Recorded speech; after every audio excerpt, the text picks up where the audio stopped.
Ladies and gentlemen, we meet again towards Parashat Vayeshev, which is also Shabbat Chanukah, and I would like to combine the two thoughts of Chanukah and of Vayeshev together. We know Chanukah was the victory of the spirit, which means when Purim they wanted Hashmid la'arogula, but they want to get rid of us physically, and Baruch Hashem, Mordechai Yehudi, we won the war.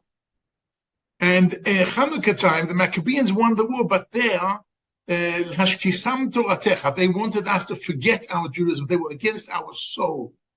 Now, what is it in the battle against Hellenism that is so severe? I mean, the Gemara in Shabbos tells us that the Hellenists that were Jewish went into Beis HaMikdash and they caused it to be tameh. They caused it to be not usable. What makes a person so much entrenched in an ideology that doesn't belong to them to such an extent that they're willing to go and contaminate the Beis HaMikdash? What is so appealing? What is so attractive in the Hellenism culture? So I want to share with you basically the Hellenist culture of the Greeks is based on three legs, 3 points, 3 basic ideas. One is logic. They were very strong in logic. They were very wise in their logic. The second one is aesthetics. They wanted everything to look beautiful, whether it was the human body, whether it was bridges, whether it was buildings. They want everything to look beautiful. And the third is ethics, norms of behavior. Okay, let's look at this for a moment. Are we against logic? Chas v'shalom. Logic is a central part of our Torah. Logic, the biggest logical composition ever written is the Babylonian Talmud. And it has 13 principles of logic. And accordingly, we have this huge composition. So we're not against logic. Are we against aesthetics? No. We believe that a Shabbos table should be beautiful, and that a shul should be beautiful, synagogue should be beautiful, and we should have beautiful clothing for Shabbat and for Yom Tov. We're not against aesthetics. So what is the point? The point is the third issue, which is ethics, because their ethics comes from the Latin word ethos, and ethos means a norm of society. If you're doing what everybody does, so you're okay. And if you're not doing what everybody else does, so you're not okay. And norms of society changed from one generation to the next. While in the Jewish world, our norms of our society are called musar. Musar, from the word moser, we pass it down. They don't change. Masoret means tradition. We pass our values down. If entertaining guests was good for Avraham Avinu, so it was good in the Middle Ages and it's good today. But in the philosophical world of the Greek Hellenists, no, they changed their ethics every now and then. They changed their ethics, and therefore, on this point, we differ. How do they change their ethics? They believe that what is logical and beautiful is good. And therefore, they were against Brit Milah, because Brit Milah is not logical. The child is perfect. Why are you cutting? Why are you doing surgery? If it ain't broken, don't fix it. You know there's no logic to Brit Milah. They were against Shabbos. Shabbos is not logical. It's got 7 days. 7 days is a primary number. 7 is difficult. Maybe do a week or 5 days or 10 days. So.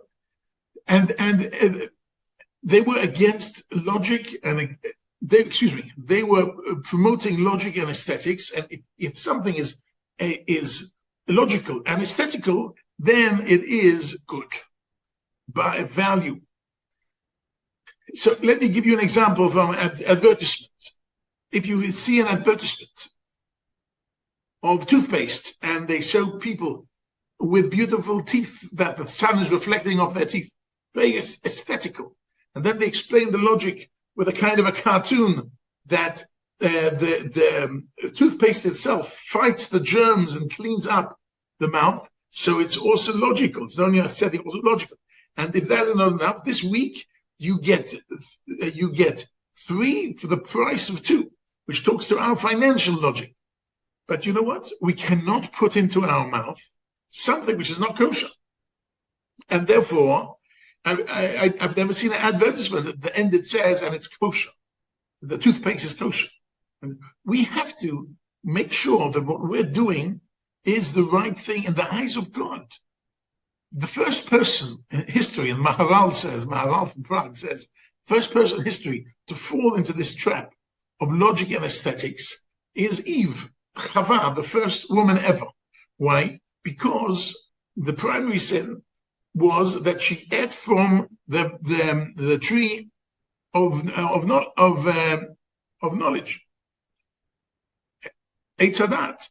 And how did she do that? The pasuk says, she saw that it is good to eat from this tree. 1 second. God said it's not good to eat from this tree. She decided differently. Why did she decide differently? It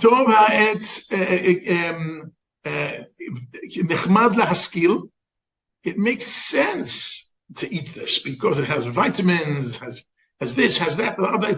It makes sense to eat this. And it's aesthetical. It's beautiful. Its beauty captures the eye. It's so perfect. She takes it and eats it without considering Dvar Hashem, what Hashem said you cannot eat from this tree. So she actually fell in the trap of Hellenism.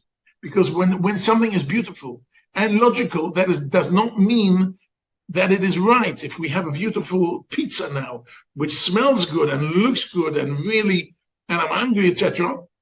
But you know what? I'm meaty. I can't eat it now. I can't eat it now because I had meat only recently. So we have to go through the thought process that the third section is not ethics, it's musar. It's our values that have been passed down through the generations. Now, Yosef Tzadik is the person who succeeds to overcome Hellenism, the ideas of Hellenism. How come? Yosef Tzadik, it says a few times, Yosef Yefeh Torah v'Yefeh Mareh. He was a beautiful young man. And it says a few times that he was Ein Chacham v'Navon Kamocha. He was very smart. He was very logical, very smart. However, even though he was beautiful and even though he was very smart, Shem Shamayim Shagur B'Fiv. He always said that HaKadosh Baruch Hu will help me solve your dreams. HaKadosh Baruch Hu will help us. HaKadosh Baruch Hu, he did not let his aesthetics and his logic make the conclusion. The conclusions were made by Dvar Hashem. What does HaKadosh Baruch Hu want from us? And therefore, he is called the Tzadik, Yosef HaTzadik, because he overcame the challenge where Eve, Chava, fell in the beginning of Parshas Bereishis, and the book of Bereishis ends with Yosef, he's 110 years old, and he passes away. He's a tzaddik till the last minute of his life. And therefore, the idea of Yosef and the idea of Hellenism and overcoming Hellenism, which is the idea of Hanukkah, go hand in hand. And usually, Shabbat Hanukkah is Shabbat Vayeshev. Shabbat Shalom to you all.